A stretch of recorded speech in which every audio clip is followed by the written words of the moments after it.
Hi guys, can you hear me? Yes, can hear you. Fantastic.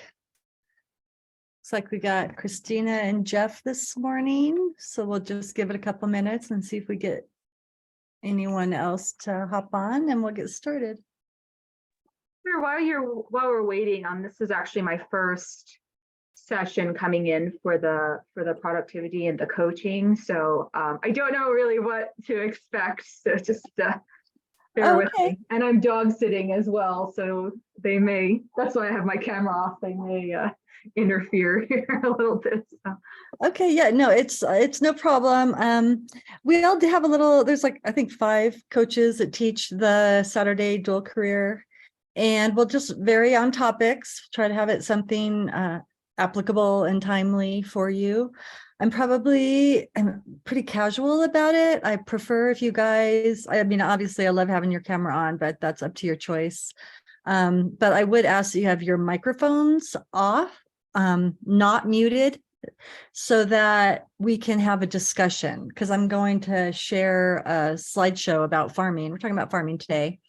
And I would love if you guys, and if you had comments, if you have any experience on this topic and want to just chime in, if you have questions, please shoot them out right away, because otherwise I just kind of keep going. And it's better, I think it's more informative for everyone if we are more conversational about it. Got it. I have this is what I have, and then another one too. So, but they're very loud. So if you don't mind, I'm going to keep it off on the mute unless I have something to say, because she can start, I don't know if you can hear the heavy breathing, but she can start barking and stuff, and it's very loud. So I don't want to interrupt. Well, anything, definitely but I am here. Dog-friendly office. Hi, Deanna. Good morning. How are you? I'm good. How are you doing? Good. Awesome.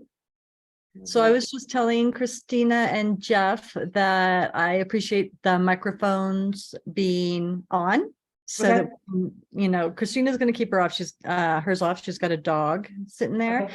But if you have any questions, please just jump in, ask them if you have insights about it or ideas that would be helpful to the whole group. Anybody, please jump in. And with that, I'll go ahead and get my screen going.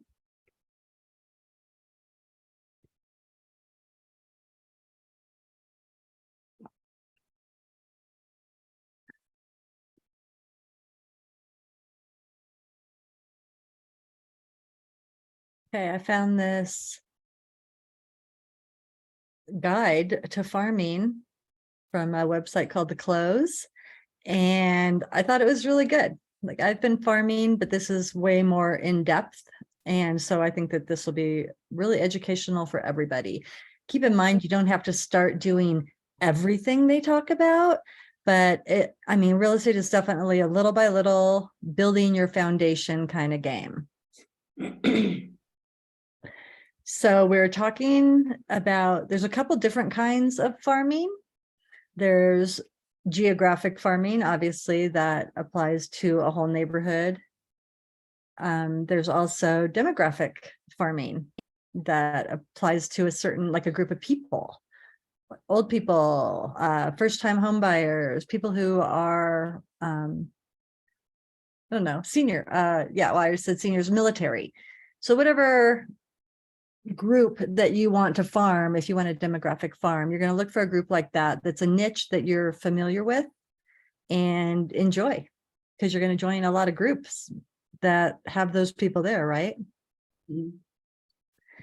So if you can establish a successful farm, be able to expect about 30% of your transactions per year from your farm. Does somebody have a comment for me? I thought I heard something. No, Keeping going. yeah, I cleared my throat.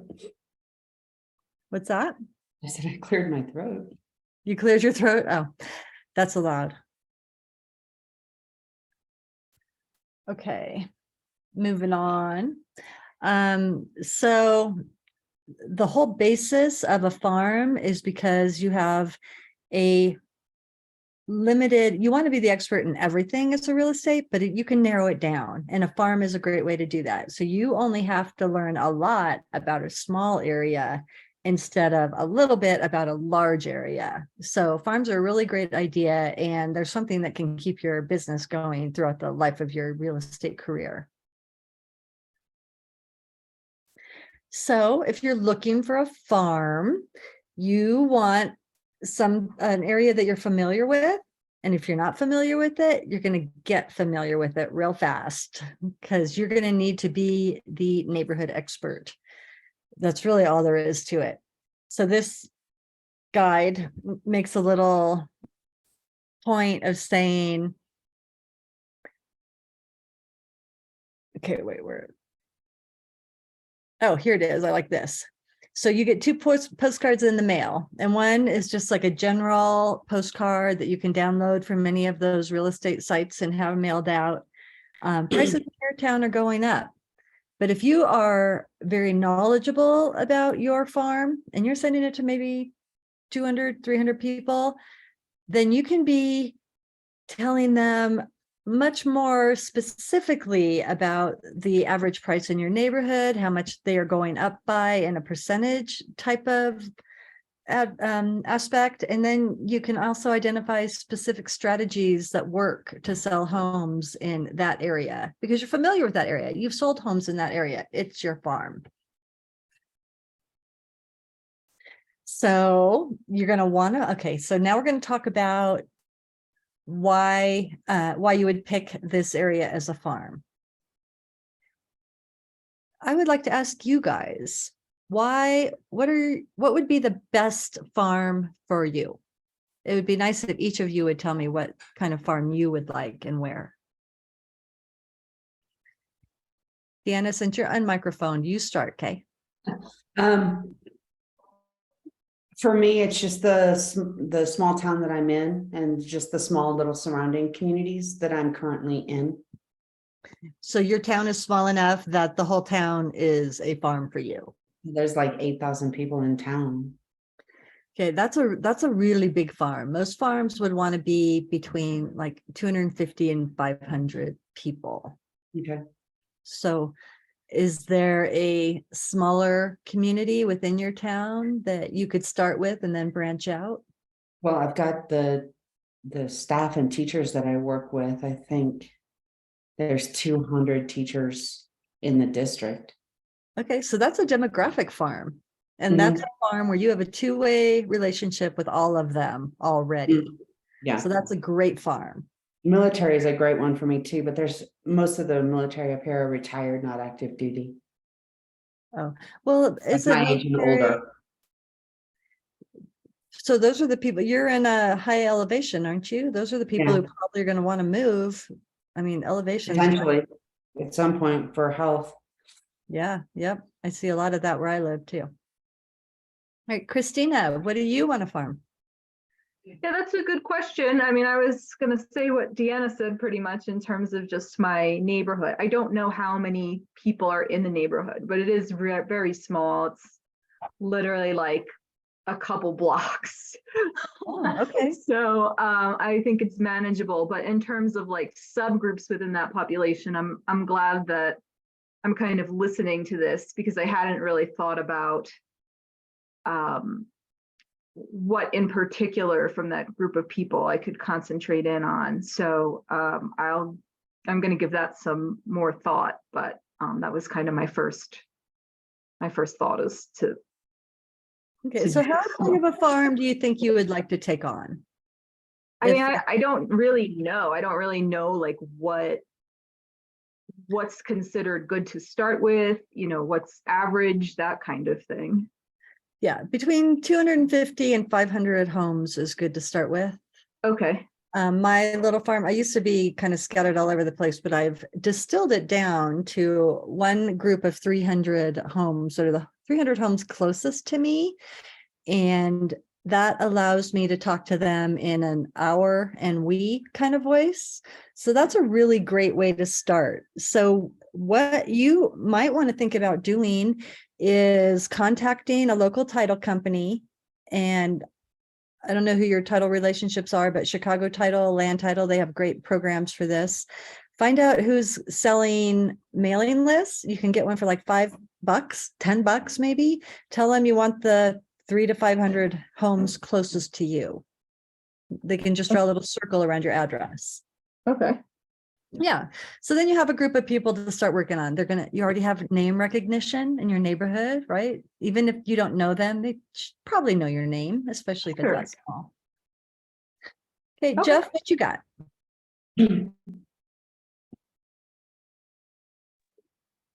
Mine's, sorry, I'm driving, but mine's primary military. I'm a vet myself. Okay, yeah, I think I remember that actually. So you're going to have a demographic farm. Yeah. And how do you get a hold of all these people? Are they in your database already as your farm, or you need to track them down? I'm tracking down. I'm doing shooting a lot of video and like that. And in fact, actually, right now, I'm driving to Colorado Springs for open house for a veteran. Awesome. And then do you you reach out to these people regularly via email, or I would imagine a group like that, you have a lot of social media content or contact? It's more actually, I'm getting a following from my YouTube channel more than anything else. But I do written note cards, emails, and I've done a couple of newsletters, but I'm not consistent about it yet. Okay, yeah, consistency. We'll talk about that, but that's a pretty important piece of the puzzle. And you don't even have to be consistent with any one thing. I mean, it's great if you are. It puts you on a little schedule and makes it very automated for you, like muscle memory. But you can just be consistent in speaking with them, talking to them, touching them, being in front of them. So that's awesome. It sounds like we have three kind of different starts, three different agents in just slightly different places in their career right now.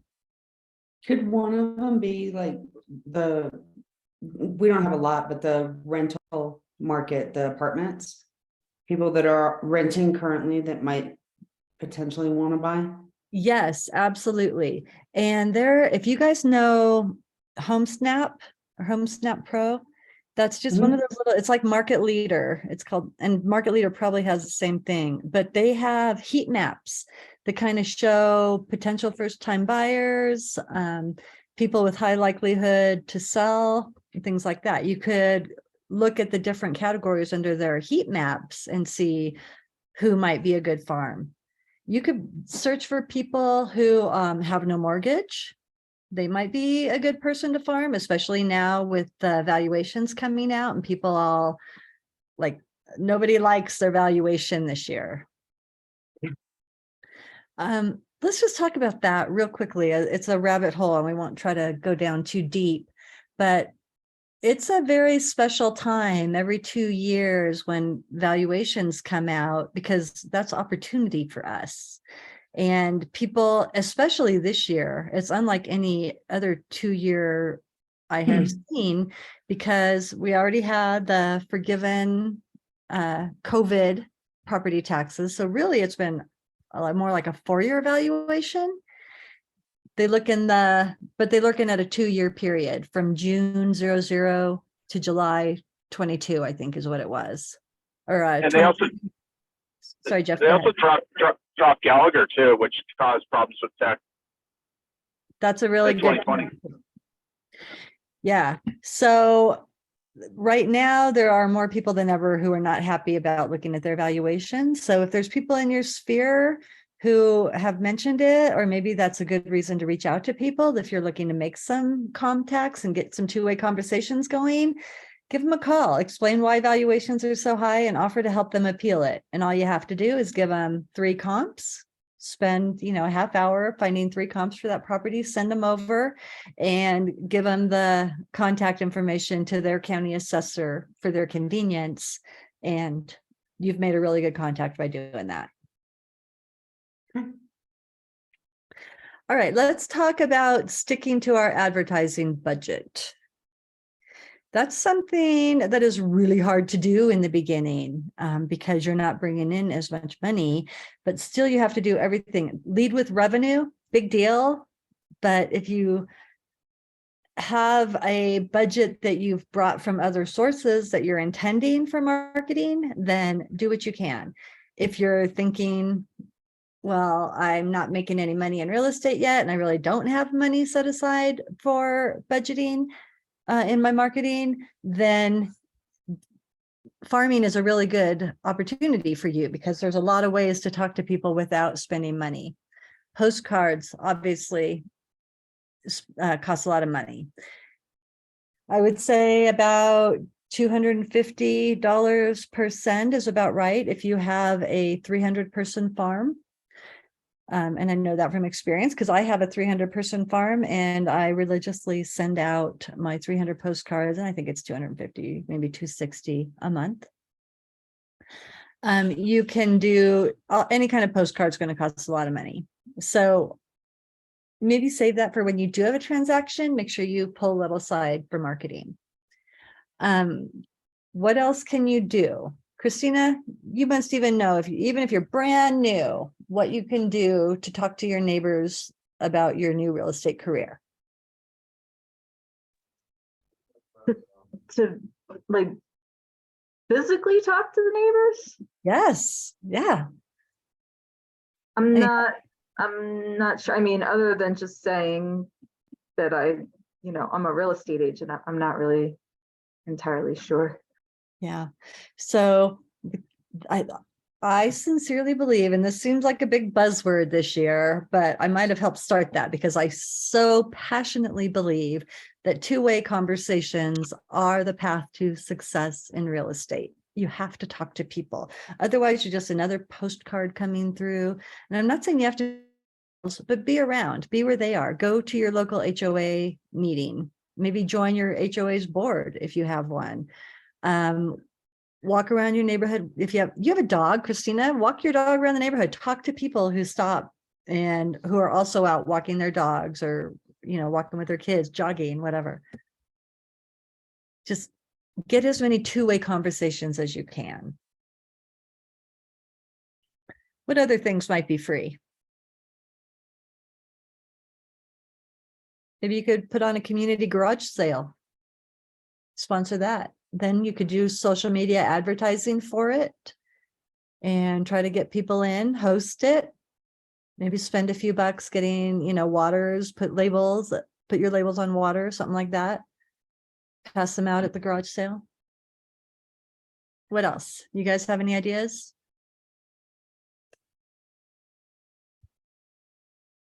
Okay, we're gonna keep going. Okay, let's see, what is he talking about right now? Okay, the absorption rate. So when you're choosing a farm, this goes into the choosing a farm. Your neighborhood is best because you know the most about your neighborhood, but also consider what realtor kind of rules your neighborhood right now. If you guys think about it, who is sending postcards every month to you with their recent sales? I honestly don't know because I don't think I've gotten any recent sales. That'd be great if nobody. So looking at maybe the past 3 months of the MLS, pull up your neighborhood and look at all those sales and kind of see if one person stands out. If nobody stands out, that's an excellent opportunity for you. So in addition to knowing if it's ruled by another realtor, you're going to want to know the absorption rate. And that's the absorption rate is how many people is a neighborhood prepared to absorb over the course of a year. And this actually gives you a little formula to calculate that.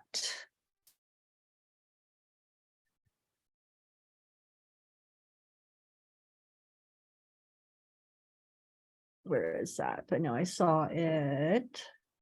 Oh, look, here's some other things that we talked about. The name recognition, the size, 250 to 500 homes.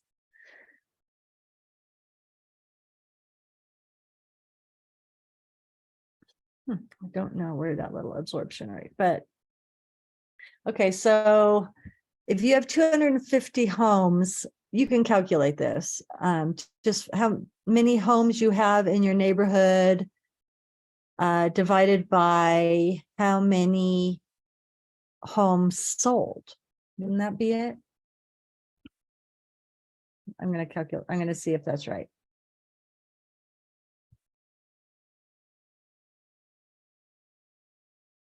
Yeah.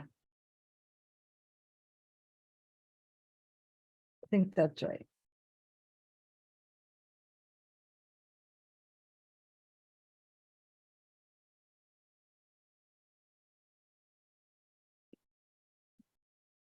If somebody is a math major out there and has a better formula, but I think that's right.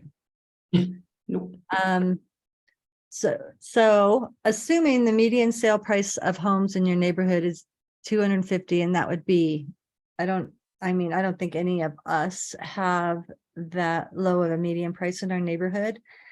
But if you can capture 20% of the sales in your neighborhood and you're closing, and so 20% of the sales in your neighborhood, that would be like maybe 3 properties a year if you're getting your 30% or 20% of a 250 house neighborhood. That's 22,000 GCI. So if you can really own your neighborhood, just imagine you would never have to drive more than 10 minutes from home, and all of your work would be right there. It would be super efficient, and you would make some money.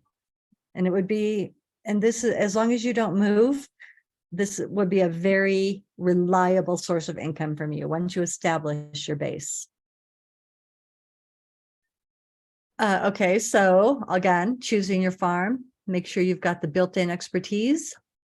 That's why your neighborhood is the best, but maybe it's somewhere you grew up and you know a lot about it. Maybe it's just a neighborhood where your friend lives, you visit a lot, it's in your neighborhood-ish, but it's a different neighborhood. So it's a good pick for a farm, but pick a farm that you know a lot about. If you don't know a lot about it, you gotta dig in to the stats, wherever you get your stats, and find out everything you can about it. No more than 500 homes, choose a farm with homes that sell. So, I mean, you will do better in a home where you can, good curb appeal, people seem to care.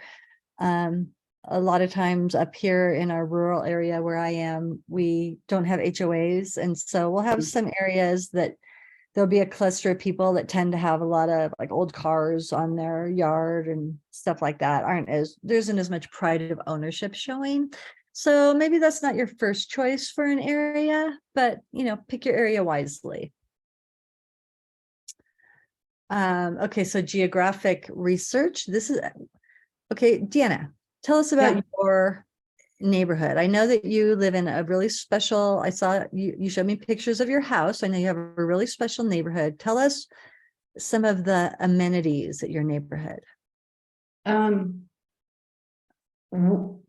right at the edge of town, but I'm like, I can walk to the closest grocery store. Everything's really convenient. Downtown is right down the hill from my house, about a 5-10 minute walk.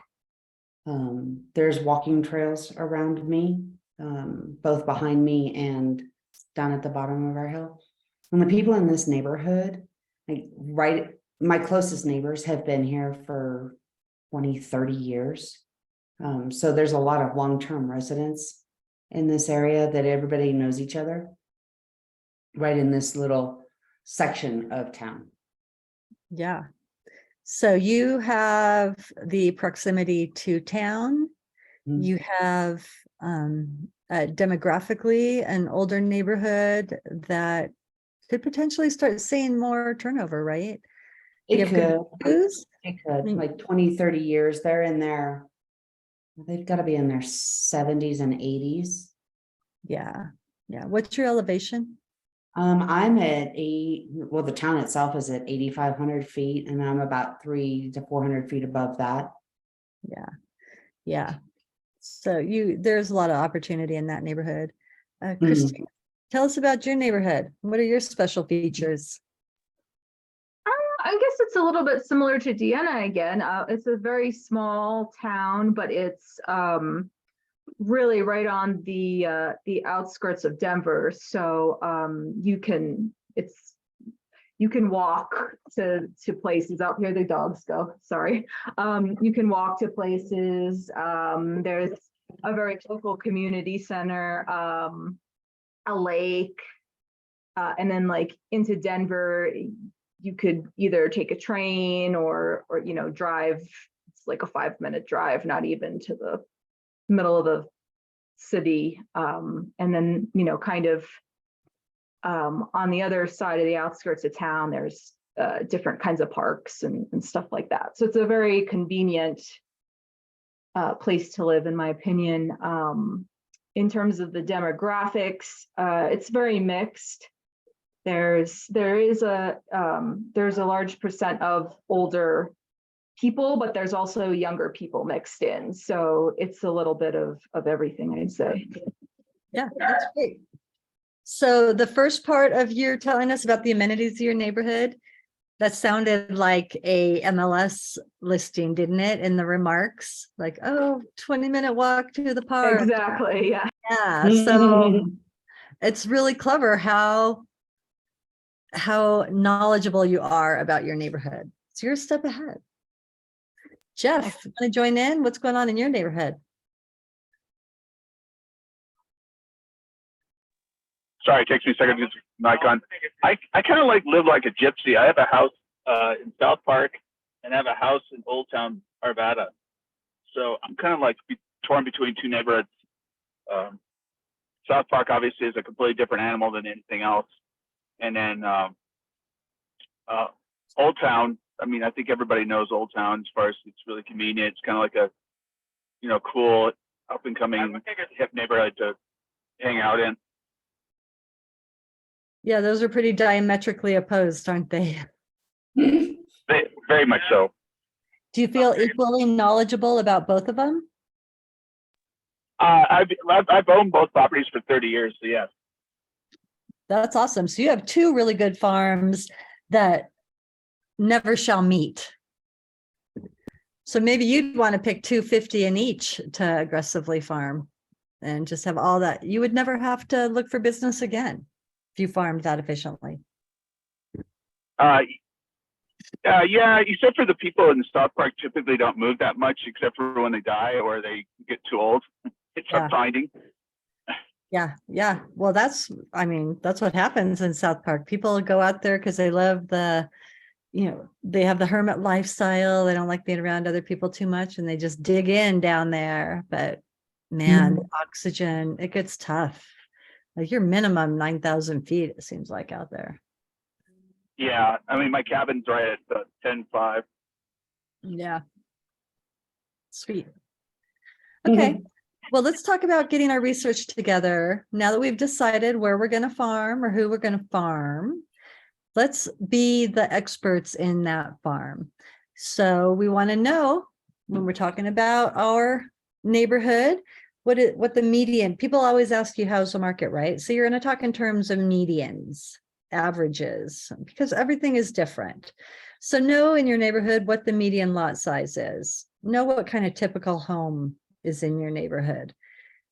I can say in my neighborhood, no two homes are the same at all, but there's kind of a typical vibe for the area. They're all kind of 70s or 80s, It's just, there's a certain thread that runs between them. So identify that. Know approximately the size of home. I don't know if I mentioned I'm in Bailey. And we have just started seeing homes large enough. And it was probably the COVID turnaround, but we never had any home for sale for $1 million or more. And during the COVID, that changed, and we almost always have at least $1 or $2 million properties on the market. So neighborhoods are very fluid. So keep track of what's going on every year, every 6 months. Make sure that you are up to date with what your neighborhood looks like. This is a big one, the median sale price. Everyone's going to want to know that. And from that information, you can get your average price per square foot, and then you can kind of quickly calculate what somebody who's just talking off the cuff, what their home might be valued if they give you a square footage. And you want to do some, oh, here's the calculation for the absorption rate. Number of active listings last month, and divided by the number of sold. Hey, I did it right, you guys. I was an English major, so that is a big deal for me. So, all right, I think this talks about between 4 and 6 months worth of inventory is a balanced market. I am believing that it's a little bit less inventory than that is a balanced market. I think it's not a balanced market, or more inventory rather, before it's balanced, because the sellers, we have probably, depending on where you are, 2 to 3 months of inventory, and it is solidly seller market still. But the buyers are not really seeing that. So if things sit on the market too long, the buyers swoop in and there's blood in the water. They want a piece of that action, even if it's on for 2 weeks. But in a balanced market, what happens? Things sit on longer, right? It's like 2 to 3 months of the house, taking the house to sell, 2 to 3 months in the MLS before you get an offer. Takes a lot more showings to get a contract. So I'm not sure that 6 months is the accurate. I don't know what it would be, but we're definitely still in a seller's market with feisty buyers. That's what I think we've got. Hi, Liz, welcome.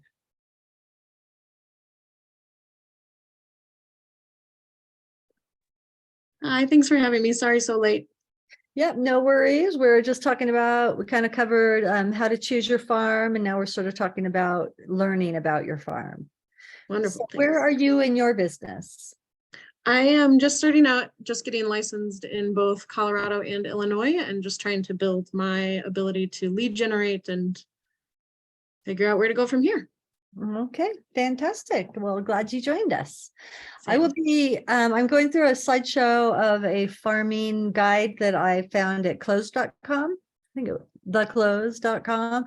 And if you guys, at the end, I'll ask you to all put or just whenever now or whenever, put your email addresses in the chat and I'll send it all to all of you. Yeah. I think it's a pretty good overview. Okay, so we're talking about seller's market. So they say between 4 and 6 months worth of inventory is a balanced market, less is a seller's market, and more is a buyer's market. And like I was just telling them, Liz, we're in a seller's market, but our buyers are feisty. COVID put them through hell. They competed with everything. They did not have much success and they ended up rebelling. And now we have these high interest rates. So feisty sellers. Okay, so we also want to look at the turnover rate in your farm. We want to make sure that this farm has enough business every year to support us, right? So the turnover rate obviously measures how many homes turn over in your neighborhood. So again, we're going to calculate that. If there are 20 sales in your farm and there's 300 homes in your farm, then your turnover rate is 6%, 6.6%. Obviously, you want to see a little bit higher turnover rate if this is a farm you're going to live off. Jeff, really good farms to live off of. So maybe he would accept a 5% turnover rate in each farm and find that that would be adequate for his needs. So just take a look at that. Part of what we're doing in the coaching program is helping you guys determine your goals and what you need to do to meet your goals. And so knowing what a good farming prospect could do for your goals, you can be very strategic about it. So we can all work with you about that separately. So when you start looking at your absorption rate and your turnover rate, which is how many homes you're can accommodate new residents and how many are going to leave.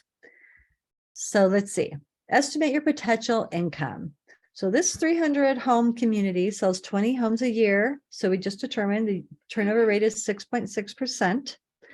Market demand is high. There is an absorption rate of 3 1/3 months of inventory. So it's a seller's market. So over the years, because this is foundational, this is all like you'll get some business right away, but before you are in charge of a market, before you are the one that people are coming in trying to kick out of your farm, you have to work up to that and build a good foundation, and consistency is the key.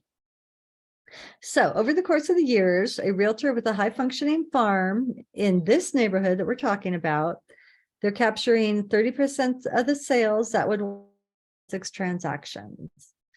So 6 transactions from one neighborhood, if you're in Evergreen, that would be enough to live on probably, right? You're getting like 40,000, I don't know, ish per transaction. So, I mean, the point of it all is to do your research. Okay, we're going to talk about demographics a little bit, but let's see, are there any questions, comments? Anybody got anything about what we've talked about? No. Okay. Liz, I try to keep it really casual, conversational. So feel free to jump in, whatever works, ask questions as they come up, offer your viewpoint. If you have something that's going to help everybody, we'd love to hear it. That's my little spiel from the beginning. Mhm. Okay, we're going to talk about demographics a little bit. We've learned about the farm's geography. You guys have all kind of talked about how potential farms for you, the things that you can advertise and market against your farm, and metrics by which to measure your knowledge about your farm. And Liz, to catch you up, a lot of that has to do with the amenities in your area. If you're farming your neighborhood, you need to know, where's the rec center? What are the schools? Where's the closest fire department? Where is the closest emergency room? How long of a walk to downtown? All those metrics you want to, that's on the top of your head because it's your neighborhood and you know it. Now we're digging deeper. We're looking for demographic information. So you can be looking up the average age of the person living in your area, which Deanna was just telling us everybody's like 70, 80-year-old in her area. Unfortunately, she's about to move. To another old area. What's that? Oh, to another old area. Yeah, yep. But you can keep farming that area, Deanna, after you leave, because you know those people, you're integrated, you're talking to them now. So it'll be a while for you before that neighborhood weans you off just because you came on strong in there. So it's good to know, what's the average age of the people living in your area? If you're in a area that seems like it's populated with all young people, young families and that kind of thing, what are you going to be watching for when dog? Maybe pregnant people, stuff like that. Changes of life, meet these people, talk to them. What's their typical education? How do they like to talk to other people? Do they consume their news and information online? Are they old school, sit in front of the TV, in front of the news programs, talk? If they're on social media, that's an immediate opportunity to talk to them, isn't it? Mhm. So get that information. So they put, I love this fair housing little blurb they put here. Please remember, you're getting demographic data so that you understand the makeup of your existing market, but you're not going to try to populate it with any certain type of person, because that is clear fair housing violation. And I think April was Fair Housing Month, so that shouldn't have worn off so fast. So your inventory is going to tell you the tale about the neighborhood every year. You're going to check this information every single year, maybe every 6 months. Make sure you're up to date, particularly when we have to do with pricing and turnover, because that's the kind of stuff that is the most fluid. But understanding who you're talking to helps you create a better message to get through to them, helps you bond with them better. You're going to talk to an old person better than, or not better, easier, like in their voice, in a different manner than you would somebody who is older. You talk to somebody who is proud of being a grand in a different voice than you would talk to somebody who is proud to be a new parent, a new mother, right? So know your audience and talk to them in a voice that they understand. One thing I would call out about the talking to your farm in a voice is your farm you're a realtor, so you will be having a very pragmatic view of what a neighborhood looks like. Its features and amenities all kind of translate to a dollar value for you. This is not the people in your neighborhood. They're very emotionally tied. So you can talk to them with emotional, use a lot of adjectives, mimic the way that they're talking to you back to them. And in that way, you're creating bonds. But the way you talk to a realtor and it's all data and facts, you're going to talk to your neighborhood buyers and sellers in a more compassionately emotional kind of venue. Creating your marketing strategy. Now we're ready to actually put out marketing information to our farm. 2 hard and fast rules. Never call someone up. Say you're making calls to your farm. And let me just interject this. People don't like cold calling, and you don't have to cold call. But if you are farming your neighborhood regularly, you have never talked to that person before, you can cold call them and be like, hey, this is Karen. I've been sending you postcards. I don't know if you've seen them, but you feel like you know them. And since your objective is already to start a 2-way conversation with them, because that is the fastest path to real estate success, then you're not going to be above calling them. They're going to feel like a warm call. It's not going to be a cold call. They know your name. You send them something every month. You host garage sales in their neighborhood. Like, you're there, you're out and about in that neighborhood. Call them. So make sure you have value. Don't call. Okay. Don't be like this. Hey, Joe, it's Karen. Are you ready to sell your house yet? I'm not going to like that call. You call with value. Hey, Joe, I just saw that house down the street sold for $550. It's pretty similar to your house. I think it's a good comp for your house. I just wanted to let you know that finally did sell. And, you know, if you're any closer, if there's anything I can do to help you, please let me know. But I'm mostly calling just to give information, right? I'm not just calling my neighborhood begging for work. They don't like that. Kevin calls that commission breath. I don't know if you've heard him call it that, but yeah, never have that. Do, however, have a call to action. Do you know what the difference between advertising and marketing is? It's the call to action. Marketing is a long-term game. Maybe you're doing the postcards every month. It's a long-term game, so you've got value in your postcard, but you're also wanting people to know that you are open for business. So have something on there.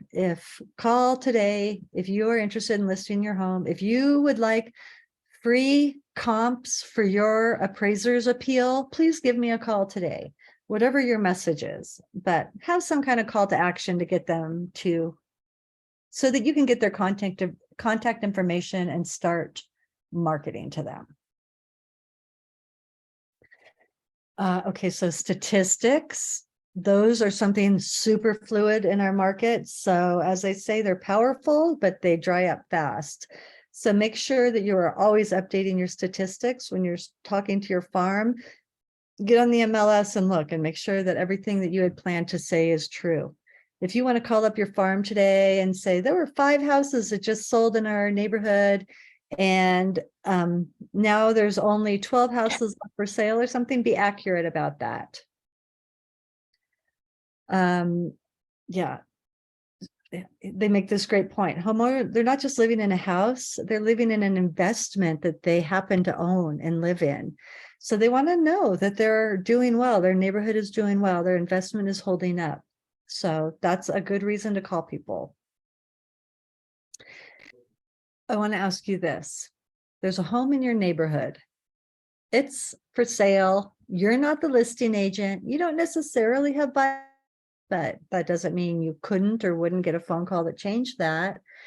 But how can you leverage that house in your neighborhood that you know all about your neighborhood? What can you do to have that house help you with your marketing?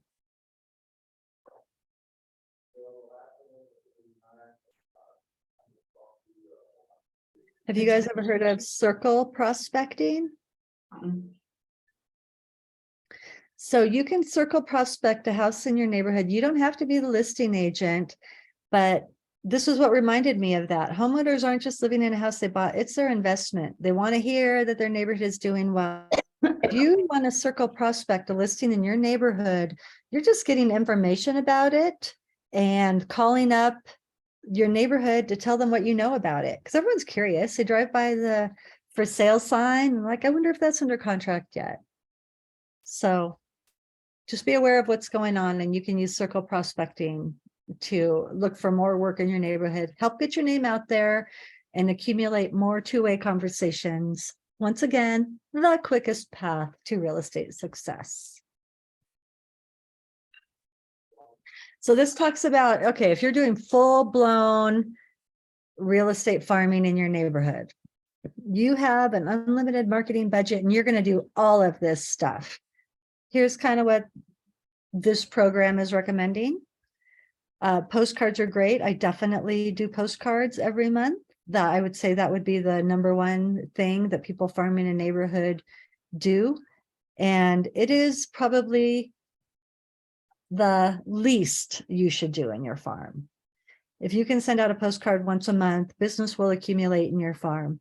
And it's really just being consistent, because every month someone in your farm is probably going to want to sell, and they'll keep your postcard that month. And that's the only month they're going to keep your postcard. When it occurs to them, we're starting to think about selling. So make sure that there's a postcard for them that month. I think we already talked about that's about $250, $300 to get them out the door, mailed and everything into people's mailboxes. Okay, on demand postcards. This is, you can use that for circle farming, giving information about the home in the neighborhood that is for sale, even though it's not yours.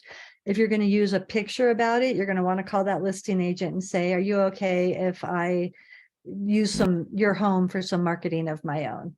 And they will say yes. It's free advertising for them. They'll be happy to have it.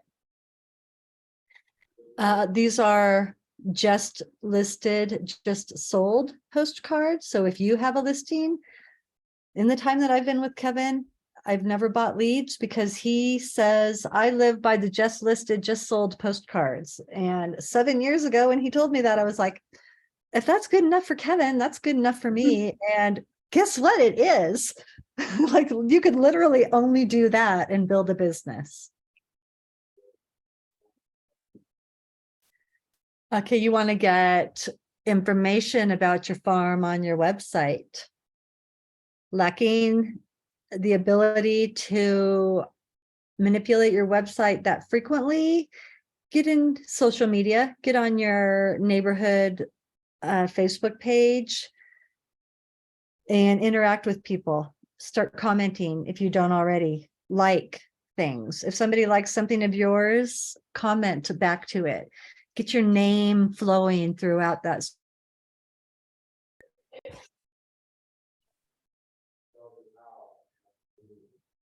So there's also maybe once a year, you want to do a complete market update letter. So this would probably be a good thing, maybe to put out every spring when the market is starting to ramp up for the summer selling season. And this is a letter you're going to send to your entire farm that outlines all the things that went on in your neighborhood that year. You're going to do some shout outs to your community. Like we're bringing fiber optic into my neighborhood. That's something I definitely would want to talk to my neighborhood about, right? That should be a big topic of conversation.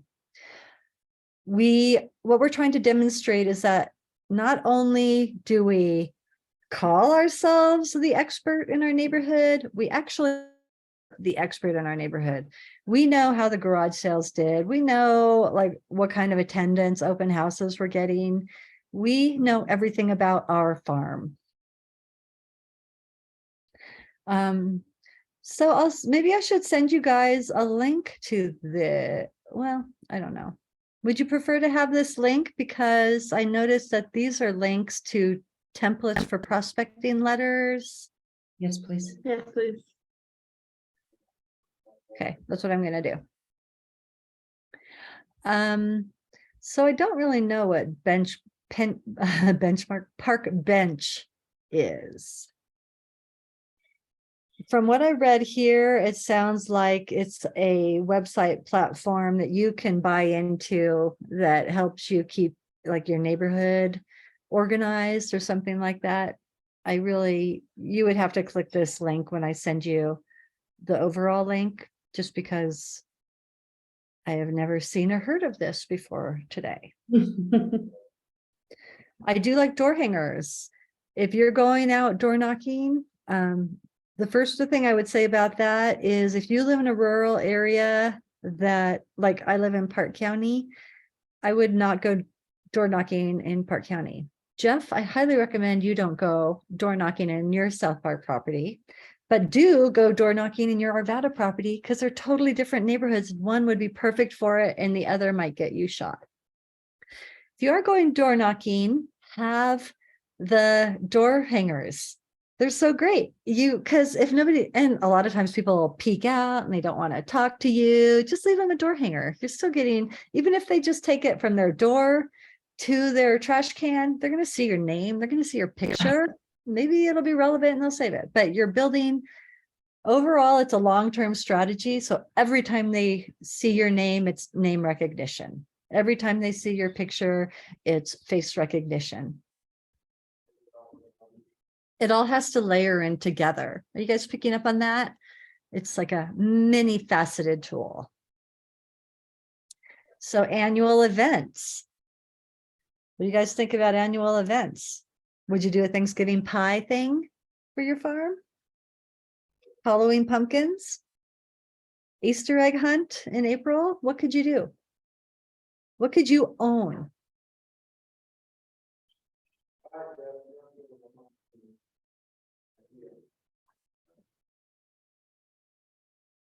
So we have a realtor in my office, Desiree, you probably know her, Deanna. And she happens to live in my son's neighborhood. And she farms that neighborhood, of course, because she lives there. And even though she knows my son and where he lives, she runs a Easter egg hunt every Easter. This was her first one, but it was such a giant success that she's going to do it every Easter, because here is what she did. She walked around her whole farm, and this is in Conifer. And so it's kind of on the edge between a neighborhood that you may or may not farm, but she feels comfortable there because this is her neighborhood. She walked around and talked to everybody.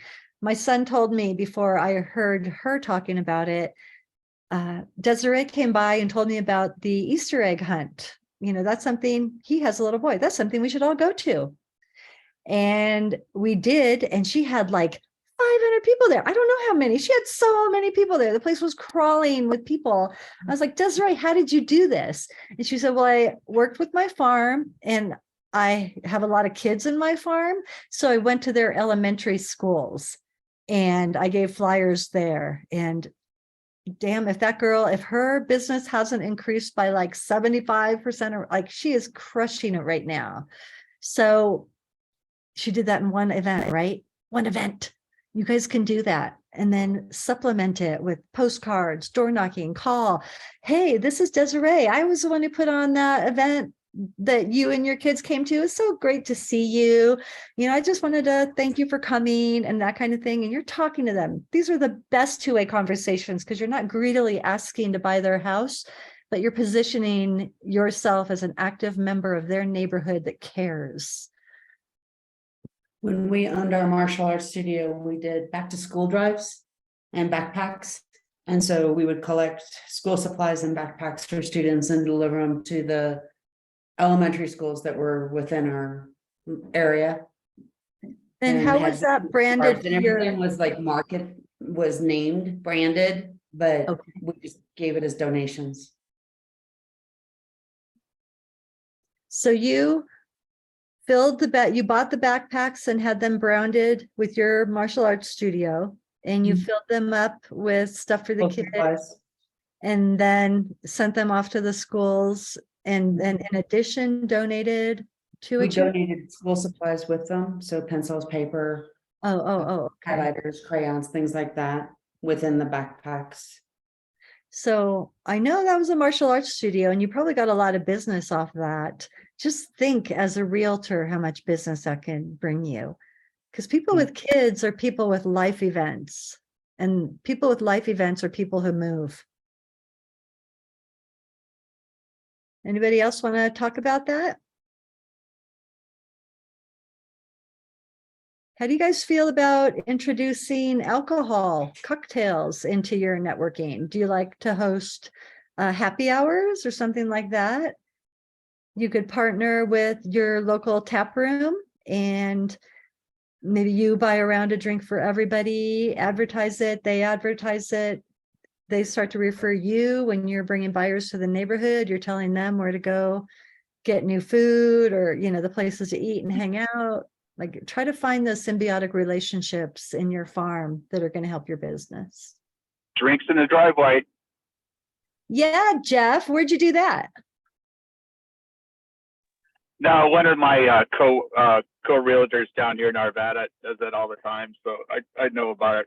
I was thinking about doing it, I just haven't done it myself. See, I think that's brilliant. If I lived in a neighborhood like that, 100%, I'd be all about it. Because I mean, everybody likes to drink. I don't even drink, and I like to drink. I wish I could drink. So there you go. It's fun. It's social. It's bonding. I like to pretend I have a drink by having a mocktail in a fancy glass. Then I There feel was one year I hosted a wine tasting. And some of the people that were coming that I wanted to invite, but they didn't drink because they were Mormon. So I had sparkling cider for them and they Mhm. got to at least experience the event Yes. and taste the food. And they appreciated that I had something there that they could drink. Yeah, and something that kind of mimics the cocktail idea too. I was like, we don't want to go in and be offered a Coke. Like that I can tell you. Yeah. And I also, my husband actually discovered this amazing store called Total Wine that has a Mhm. whole section on spiritless spirits. It's amazing. So yeah, you're in knowing your farm, you're going to know whether you need to have some non-alcoholic beverages. You're going to know if there's kids around and maybe you do want those Cokes and stuff like that. So it all comes back to know your farm, know your people. All right, so they have, of course, because these people are incredibly organized and efficient, they've organized the postcards and flyers to go out every 6 weeks. There'll be 8 of them all year.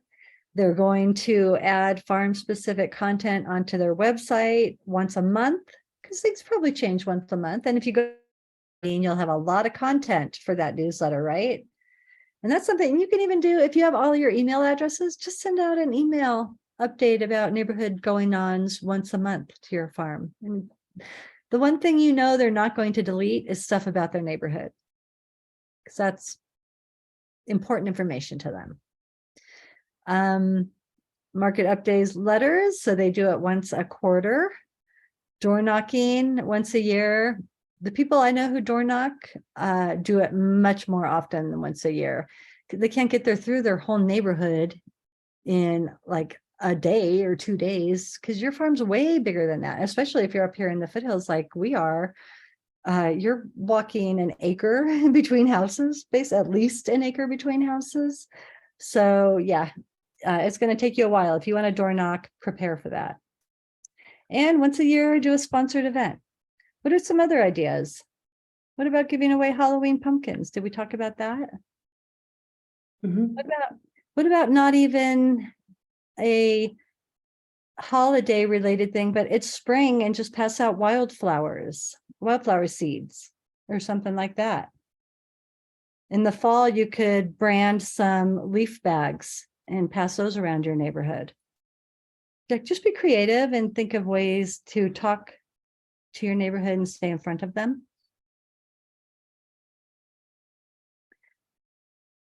And wait, what about social media? It says that. Mhm.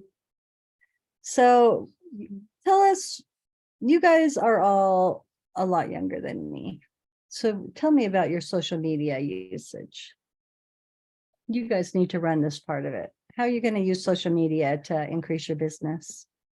For me, I have a couple different things that I do. One is I'll send out each month, I get something from Chicago Title. Some sort of marketing that I'll put out on social media that's just strictly real estate driven information. Is that like a market So- update kind of thing?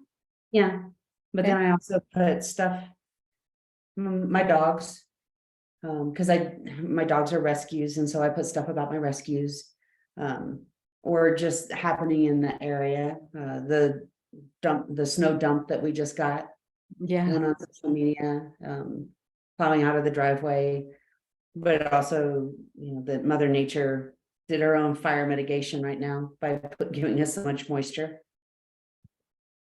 So kind of, I have the business side and I have the personal side, and just the weird stuff that you see on social media to share. That's funny. Awesome. Liz, what do you do on social media that's going to improve your business? I find social media to be somewhat challenging at times, but just trying to keep activity as much as possible. Instagram has been the biggest thing for my community, my sphere of influence. So just trying to keep active on there and sharing information that I'm receiving from other real estate groups seems to be beneficial, at least to extend the knowledge. That seems to be what people appreciate the most, because a lot of people don't have the knowledge in real estate and don't really want to spend the time on it. Whereas I can be the person that says, I'll be the one that does the work and takes on all of the stress off of your plate so that you can just worry about finding your home. Yep, that's perfect. Adding value. Christina, what do you do? Nothing right now, but I mean, probably a combination of something that, Deanna and Liz had already said. I think I'd like to try and give as much information about trends or tips for homeowners and buyers, and sellers, sorry, as I can, different articles, things like that to engagement up. Some videos at some point in time down the road. Yeah, absolutely. That's something we haven't talked about at all, but people who are good at doing real estate videos, getting them up on first your social media, create a YouTube channel, like it's amazing how those can really take off on you. So get good at it. Whatever you're doing, get good at it and provide value. Jeff, are you using social media?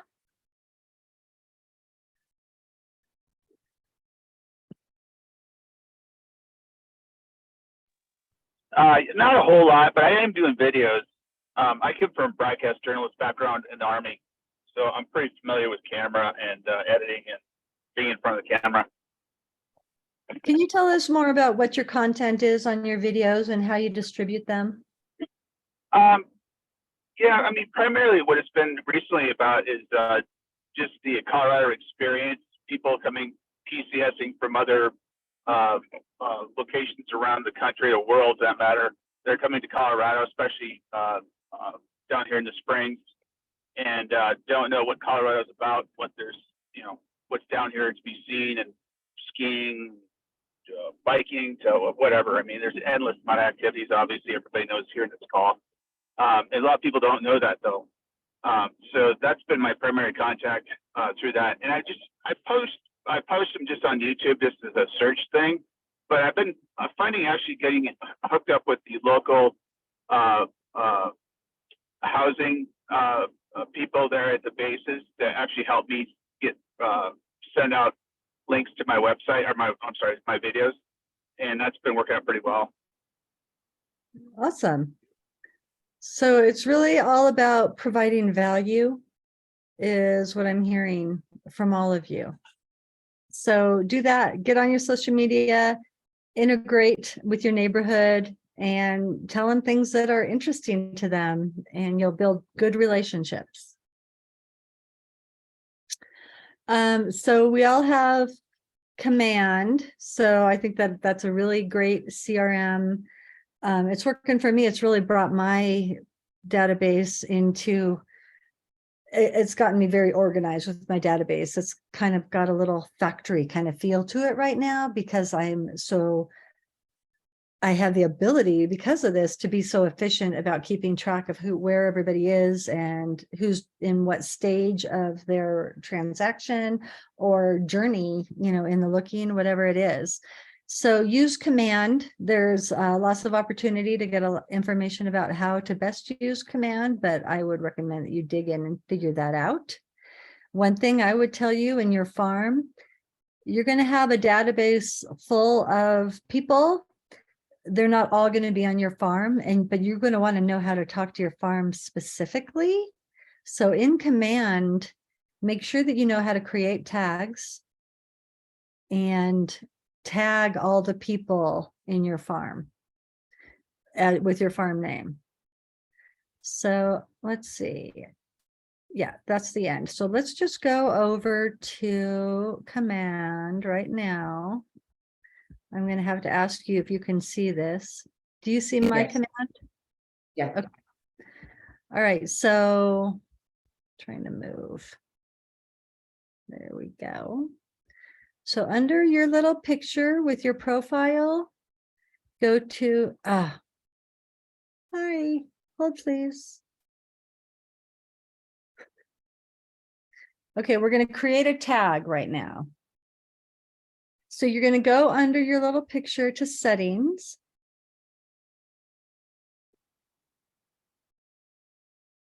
And then you're going to go over to the left navigation. I think it's should opportunity. Yes, so it's under command settings, scroll down to opportunity settings. And then click on opportunity tags. And you can create a new tag. So if I was doing my tag, I already have one from my farm, but this is what I called it, Berlin 300 Friends and Neighbors. And I gave it a different color. So every time, everybody in my database who's from my farm has that tag. So that when it comes to, are you guys with me now? Because I'm going to move pages. Mhm. So when we're looking at our contacts and you filter, you can filter by the tags. So there's my Berlin 300, they're green. So if I only wanted to talk to my farm, I could filter that, apply it. And here's my farm. So now I can talk to them all at once by sending an email or some such thing, or I could just save this list and sort through them and talk to them. I keep good track of who I talk to, like this guy. He potentially has a listing coming up. He lives next door to one of my sellers right now. So I just have everything that I talked to. I got his name from my seller. I added him into my command. I subscribed him to his neighborhood, so he's getting emails now of a neighborhood value. It's the neighborhood nurture smart plan. I circle prospected him, right? I tracked him down from a neighbor, sent him a command. Okay, so he's gotten 2 monthly neighborhood updates now, I think. So I sent him a handwritten note. Tammy told me he was thinking about selling. I'm going to offer to help him. This is a little synopsis of what I said. I probably put a little pitch in there knowing me. And then I sent him another email. So this was only, look back how far, guys. February 22nd is the first time that I heard this guy was going to think about selling. I'm all over this, right? This is what you got to do. Stay on top of these people. So April 2nd, I met him. Oh, so I find out now I met him. I was over there helping her out. He walked over.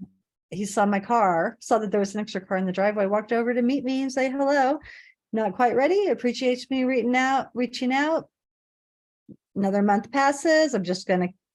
So he told me he's not quite ready. Now I'm going to talk to him maybe more like once a month than the once a week you saw before.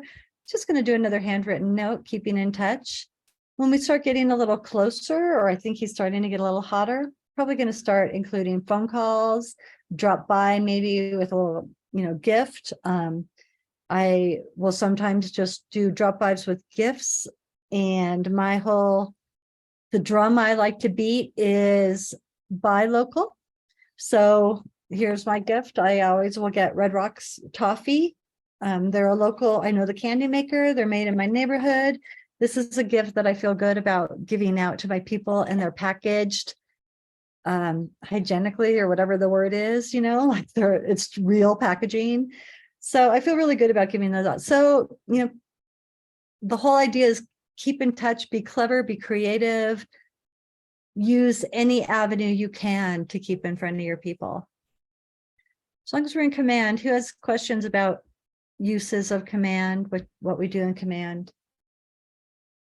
You guys are all getting through learning that, populating your databases. Yes.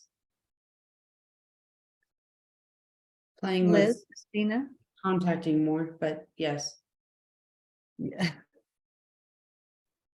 Yes, I've been tracking it myself. I don't actually have access to command yet, but I'm expecting to within this next week, and we'll get all of my information updated in there.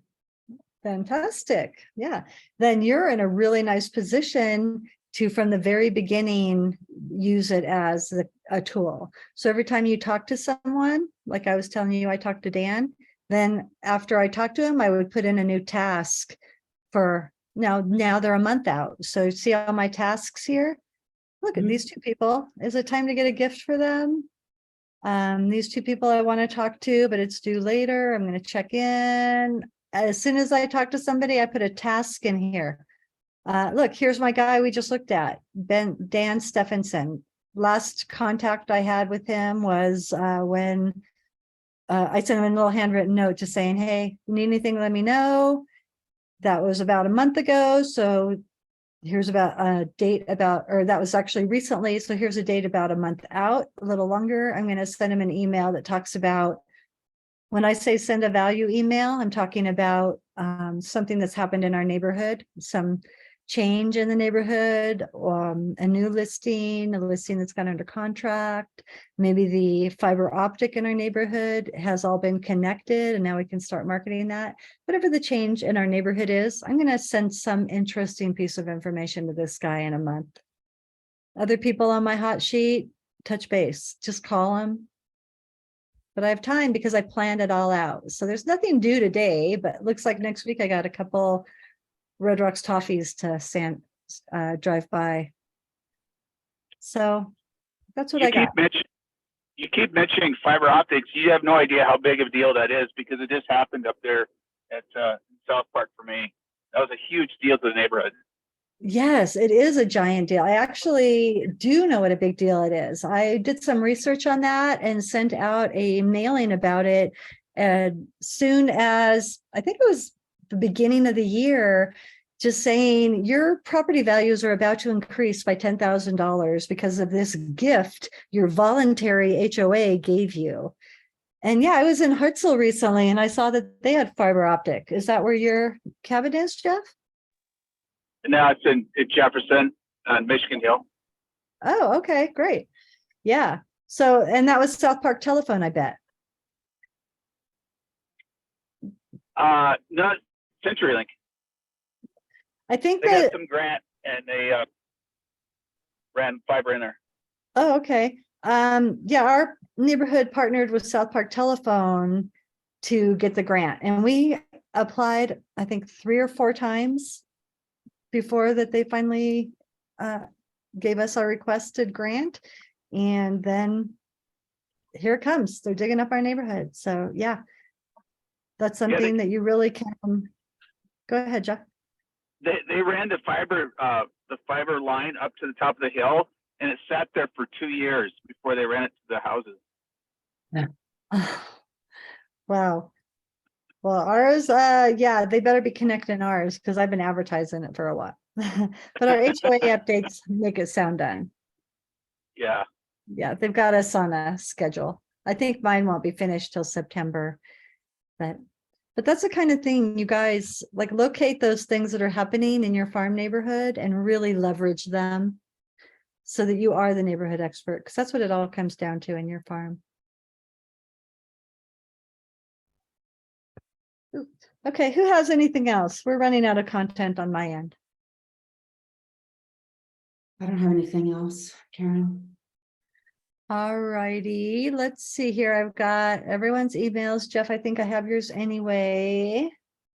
So I'm going to just take a screenshot of these emails and I'll send you guys all this link to this guide about farming that I really thought it was a good overview. So hopefully that'll help you. Thank you.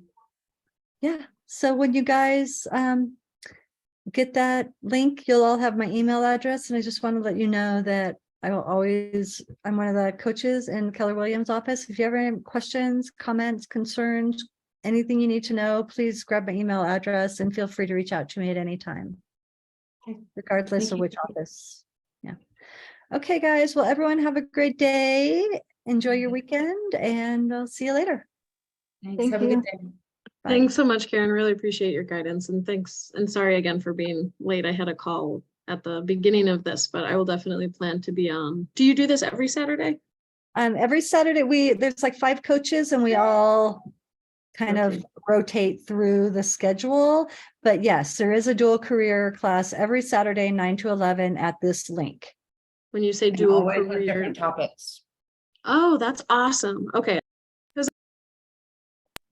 Because I'm a new agent starting out, I want to gain as much knowledge and experience as much as possible. So this is super helpful and I really appreciate it. So in addition to this, we have Ignite on Tuesdays and Thursdays. Yes, I was speaking with Bria Bone, I believe her name is. Yes, And yeah, so I'm going to join. She teaches on Thursday, so I'm definitely planning to join that. Tuesday, I do have a call. It's challenging to navigate when to balance more education right now as a new agent in comparison to potential clients, because I'm doing this full time, so I'm trying to navigate how to make an income and pay my bills in the process of trying to just help people Yes. find their home. So Yeah, that's fantastic. And that is, so you are definitely going to want to concentrate on the lead generation side of it first. yeah. Yeah, so the farming might be a good place to start because it's really a foundational piece. Definitely. Yeah, do the lead generation and then educate second. Like you'll need everything, but if you learn trial by fire, that's very effective. And with everyone's support, you have Bria, you have all the coaches at your disposal. So get the listing, get the buyer, we'll help you through it. Love it. Thank you so much. I'm glad Keller Williams is the team that I'm joining. I was still in the process of just choosing. And I think as a new agent, it seems to make the most sense with the most ability for training, productivity coaching, and as many classes as I can in this process, and just trying to hopefully build some knowledge for myself and then some business for Keller Williams as well. Yeah, yeah, absolutely. Yep, you seem very motivated. I like you're taking notes. It's all good. I think you're gonna run circles around us. It's awesome. Oh, I Go don't think so. for it. I want to work together with everyone and be on a team. So that's my goal, but That's why Keller Williams is so great. Like, we've got the support for you, and like, we yeah. want nothing more than everybody to be successful in Keller Williams. How long have you been with Keller Williams, if you don't mind me asking? Yeah, oh no, 7 years. I've been with Nice. Kevin's office in Conifer the whole time. He taught my real estate class, and I've never looked back. Beautiful. I love Conifer. I'm in the Arvada area, so I'm looking Okay. at it's the Avenues Realty Avenues? team. Yep, Yep. Yeah. exactly. It Yep. was Charles that I had connected with, and he's been great so far. So Yeah, you're in great hands over there. Definitely. All 3 of Kevin's offices are very tight ships. love it. That's what I Yeah. need. Awesome. Yeah. Well, thank you so much. I really appreciate your time, Karen. It's my If I don't know if it'll be you next week, but I'll plan to be on for at least the next couple of weeks, or as often as I can on Saturdays. So Yeah, okay. Yep, you'll definitely see me again. awesome. Thank you. Have a great rest of your weekend. I will, you as well. Bye-bye. Bye-bye.